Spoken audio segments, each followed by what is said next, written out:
Hey everybody, today we're going to be talking about compensated, try it again. Hey guys, my name's Eric, and today we're going to be talking about that's freaking, all right, let's try it one more time. Hey everybody, my name's Eric, and today we're going to be talking about compensated pistols versus ported pistols. Let's go ahead and roll the intro.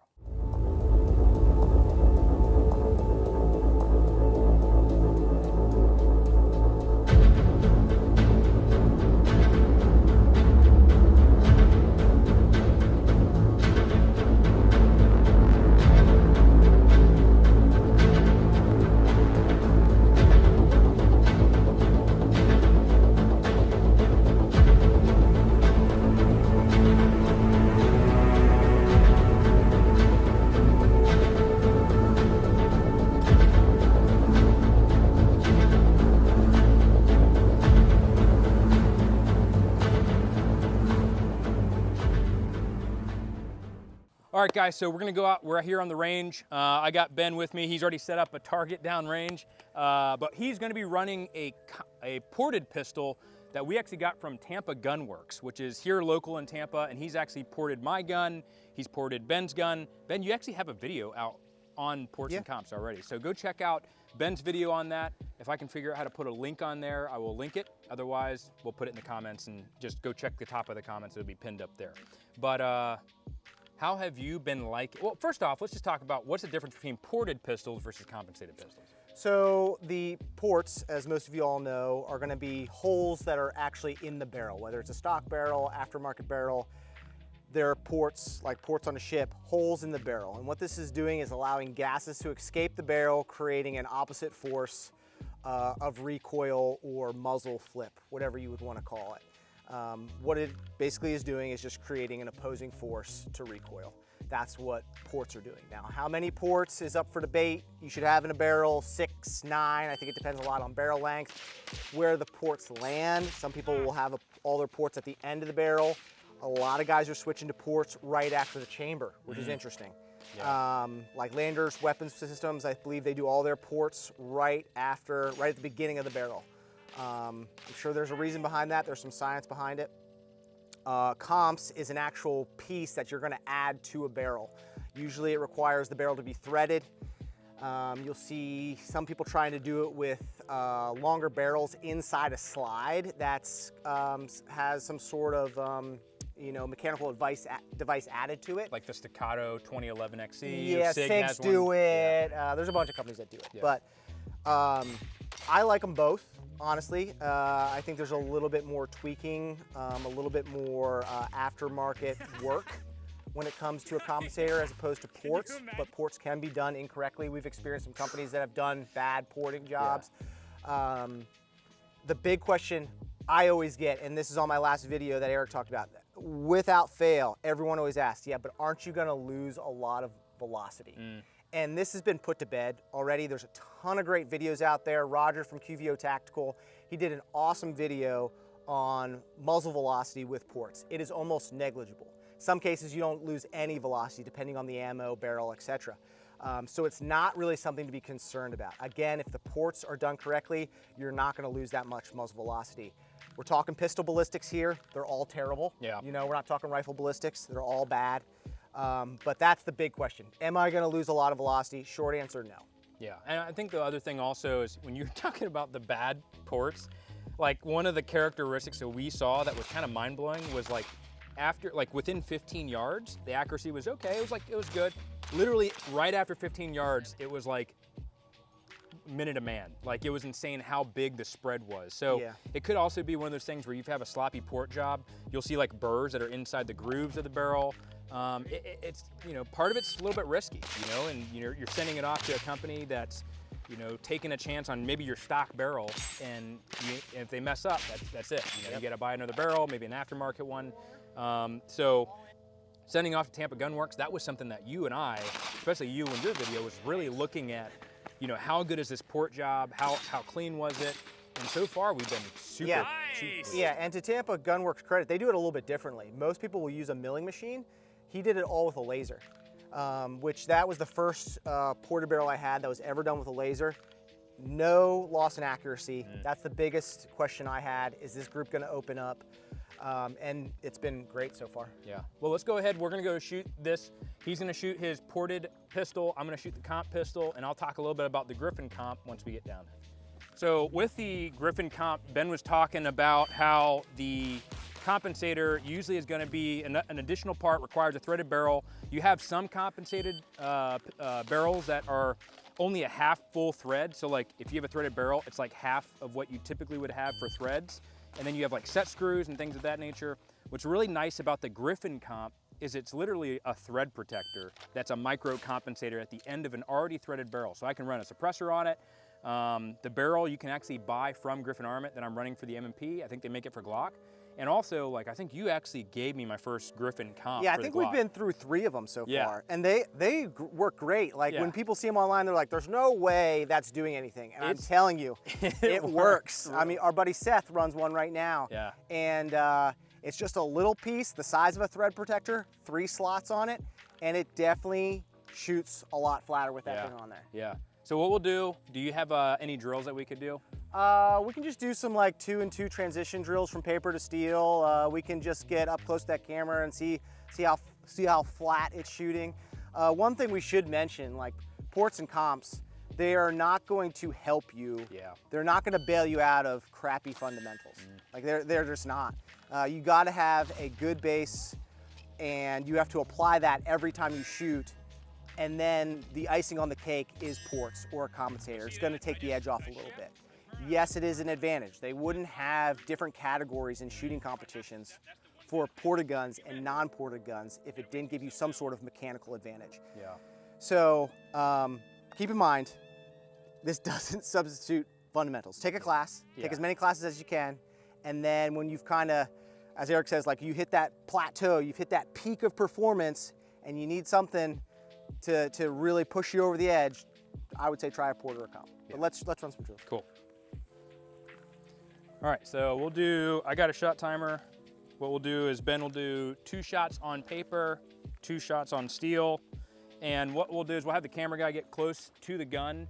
What I want you to look at is the amount of muzzle rise. So, you know, he's running a port job from Tampa Gun Works, and we're gonna see how much muzzle rise is there on the gun, and then we'll kind of compare it with the micro comp. All right.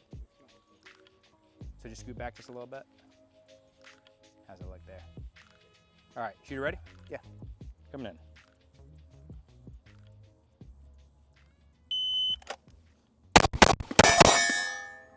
Nice. So, all right, one of the things that you see with ports or even comps, and we're gonna see this, is his muzzle doesn't rise a ton, almost to the point where your dot kind of just goes to the upper portion of the window, right? Yeah. So what that's gonna do is it takes, we call it just saying, take a little bit of the bite off of that recoil, where it allows that muzzle to drop, or that muzzle to drop and that dot to drop into place a lot faster. So your second shot is a lot quicker. What are your thoughts on what you experience when you're shooting? Yeah, I mean, it just makes shooting the gun easier. And again, it's 9mm, oh, it's not that much, it's not that bad. Yeah, but if you want every advantage possible, I don't understand why you wouldn't take the advantage if it's given to you, right? And that's what you see when I go back to a stock gun. I see a lot more movement in the dot. I feel like I have to wait a little bit longer for that dot to settle, or I have to put more effort into the gun. And we always say, like, put maximum effort into the gun all the time. But by the end of the day, when you're tired and fatigued, it's really hard to give the same effort that you did at the beginning of the day when you're fresh as you did at the end of the day. Right. So like these are all just like little things. We're trying to shave off tenths here. We're trying to pick up little time, you know, here and there. Again, what's your baseline skill? Is that at its max? And then we're gonna add a mechanical advantage to it. Have you seen any like carbon buildup on the front of your glass with ports? I haven't. Okay. My ports are at the end of the barrel though. If those ports were closer, I'm sure I would see that. Is it gonna really affect anything? I don't think so. You know, people shoot occluded all the time. Yeah. You just wipe it off once in a while, and I think you're good to go. But yeah, carbon and dust is coming out of those ports. It's gonna happen. Yeah, I mean, I can say that at night, whenever you're running ports or compensators, you are kind of have that fireball that kind of comes out the either end of the muzzle or right above like a choo-choo train, like a smokestack. So understand even in general, when I've shot other pistols without compensators or ports, you're still gonna have a flame that comes out the end. As far as signature reduction, pistols really don't have good signature reduction unless you put a suppressor on the end of it. So if you're really concerned about signature reduction of the pistol, suppress it. What about shooting under nods? Like, is it? No, it's just like you see a flash, but it's not really a big deal. Like I've seen some like. Do you get temporary night blindness? No, oh, no, but I mean, what my initial worry was that, you know, whenever you have or like adjustable gain on your night vision, that it would immediately shut off and turn back on because it might damage the intensifier. But I've never had that. I've had it with rifles, and even certain suppressors that didn't do a good job of reducing signature, where it will literally auto gate and turn off and then turn back on. But with pistols, even with the ported stuff, I never had it do that. So I'll try it with the Griffin and see what I can do. Biggest thing is I want you to look for the muzzle rise when it comes to the micro comp. So maybe you can get a little bit close here, with that, as close as you can to focus. But if you can see that, it literally is just like a thread protector. So on the M&Ps, there's actually a little peephole to go check your brass indicator. And that little hole actually creates more carbon buildup on the glass on traditional dots than a port job or a compensator. So when it comes to M&Ps, something to keep a lookout for, but let's go ahead and we'll try this. So same thing, 2 shots on paper, 2 shots on steel. All right, and one more time. All right, so if you're looking at that, I mean, as far as like muzzle flip, it's my dot in terms of what I'm seeing and some of the characteristics of a lack of muzzle rise is, like I was talking with Ben, is that dot goes to the top of the window and then it drops back down into my bucket. Now understand, one of the things that, you know, Ben and I have both seen in class, because Ben and I have taught a lot of classes together and he helps out with barrel and hatchet classes occasionally. And so what we'll see is we'll see guys come out with these super souped up pistols or compensated or chunk ports or really expensive guns, and they lack completely the fundamentals. Yeah. And so it almost is kind of like, man, it's almost a disservice to the pistol. Put the cart before the horse. Yeah. I mean, it's unfortunate. Like, it's great. Yeah, I put a lot of money into my gear and it looks cool and it does work as advertised, but only if, again, and you guys are gonna hear this the whole video, if you apply those fundamentals. Like, if you have to have the baseline skill, or it's like putting in, you know, a guy that doesn't drive, has never driven in his life, a 16-year-old in a NASCAR or like an Indy 500 race, and you know, they can't do the same thing. Yeah, yeah. So I mean, it's definitely something. Don't let that, and that goes with anything. Don't buy equipment to make it a handicap for a lack of fundamentals. Train first, and also if you have the money and you can do it, don't feel like you have to earn your way into a comp or a port. Like, it's just, if you feel like you're there, just go ahead and do it. The biggest thing is with ports, making sure you do the research beforehand. And for us, we can vouch for Tampa Gunworks. So a huge shout out to him for doing the port jobs for us. But do you remember some of the packages that he has? Yeah, so he does a 6-port and a K9 port. And the 9-port is for typically longer barrels. Some of our guys from Open Gym and class have been running the 9-port. They seem to like it a lot. I have a 6, and again, it's been great. They're just a single linear line of ports right down the barrel. If you don't have a cut slide, you'll need to get the slide cut, and I think he can do that. But I already had a slide cut when he did it. Yeah. Obviously, that gas from the ports needs to exit somewhere. That you don't want that hitting the top of your slide, so there has to be a window cut in it. But 6 and 9, you'll see some guys running 7 ports. Monsoon Tactical, Lucky 7s, great as well. The Landers Weapons Works, he does kind of like, it's like a 6 or an 8 port, but they're like a cluster. They're not in a linear line. Oh, interesting. You see a lot of guys running what they call a chunk port, which is one big fat port at the end of the barrel. Again, I don't know the exact science to it. Some work better than others. Ammo is probably very dependent on how good some of these ports work. Yeah. Faster, higher pressure, faster rounds. Going to create more gas, I would imagine. So that's probably going to drive that muzzle down a little bit better.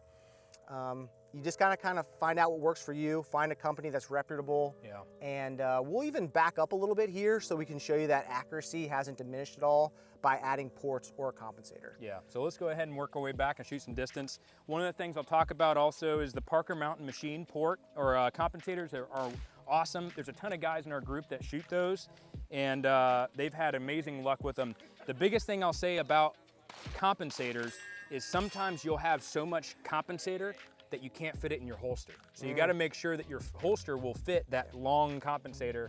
And that's another advantage about ports is you don't have to get No a new added holster. length, no added length. So, all right. What are we at here? Like 25? 25, yeah, and I'll do 4 rounds at 25 as fast as I can to make hits. You may buzz you? Sure. All right.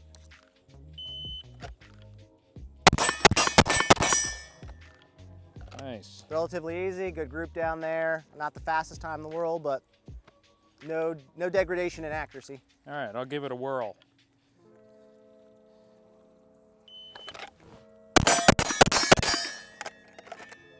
Yeah, I mean, it's you see that dot, you know, rise up to the top of the window and it drops back down, but it goes back to fundamentals. Like, if you're struggling with fundamentals, focus on working on the fundamentals, and then you'll actually be able to appreciate a port job or a compensator on the end of your pistol because you know what right feels like, and then you're like, man, it just took a little bit of bite off the end of that. So, Let's go to 40. okay. We have record freezing temperatures here in Florida. It's about 1,000,000 degrees. Humidity is 100%.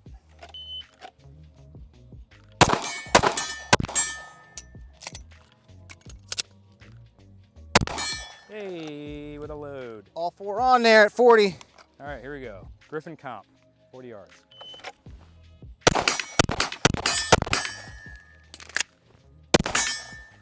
One mic, but that was me. Let's stretch it back.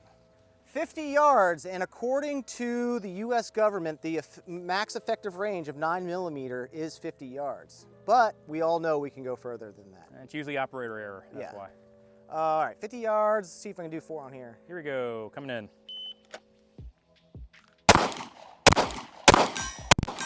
Two out of 4. All right, no pressure. Ooh, 2 out of 4. Nice, so doable. Again, a lot of this is ammo related when you start to get back, but as you can see, what is that, a C-zone steel target? C-zone target. I mean, plenty fine, no loss of accuracy with ports or a comp there. Yeah, so if you're running a compensator, you're running a port, and you have really good luck with that, make sure you comment below. Also, go check out Ben's video at Wiseman Company and check out his channel about his experience with the ports and compensators that he did over there. Also, go check out Tampa Gun Works, and if you need a port job, he's done an amazing job, really clean work. I mean, we've seen some pretty botched port jobs, and he's done it awesome. So he's, you know, small local business, go and support him. And also go check out Griffin Armament for the micro comp. Tell them Barrel and Hatchet sent you. So any final words? No, guys, I mean, if you have the opportunity to try a port or a comp before getting it done, I highly recommend it. I think you'll be pleasantly surprised. Again, just do your research. Even if you don't go to Tampa Gun Works or he's backed up or has a backlog, there's a lot of other good companies out there. He might even recommend some. He's a good guy. He wants to see you guys with good quality gear. So again, do your research, find out what works for you, try before you buy if you can.